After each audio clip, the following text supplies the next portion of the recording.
But you were saying before that you thought that using fewer words, you have more gravity. Yeah, or using them more sparingly and then in the appropriate situation. Yeah. Uh, but yeah, Yeah, I was just no, no, I'll please. keep going.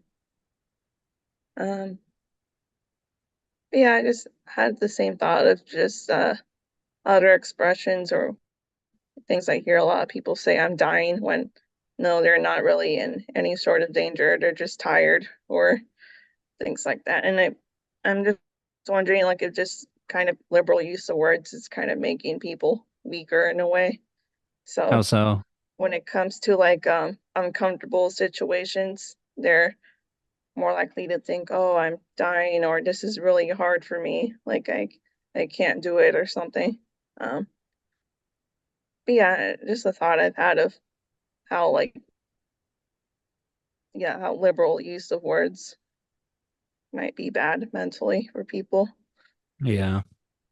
Yeah, words mean things in some ways. Now, there's not a one-to-one correspondence exactly, Yeah. but I guess the idea is that one wants to be relatively close to the thing and that both people, both the person speaking and the person hearing have have an idea of the thing that is being pointed to with the word that's being referred to. Mhm. And I'm not sure exactly where I was going with this, but Mhm.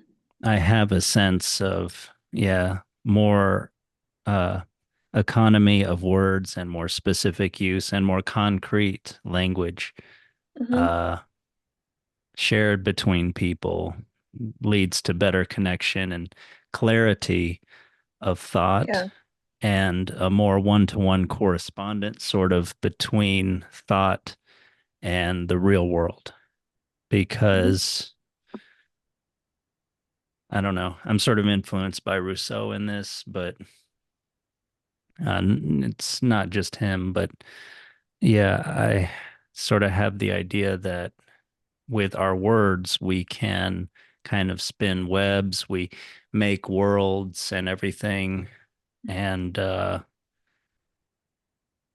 some degree, that can kind of trick ourselves and or others if Mhm. your words are not. And of course, this also even has like a class and a culture kind of element to where I think the more educated classes have more of an ability to, or at least, or more of an ability, I think, but more importantly, more of a practice of sort of spinning things with their minds, or at least those things have more prestige. I mean, it's not like you don't have other people spinning tall tales or something like that, but Mhm.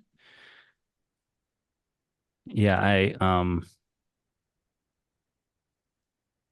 don't really know the reference, but I feel like I read somewhere where American Indians were talking about the language of the white man, whatever.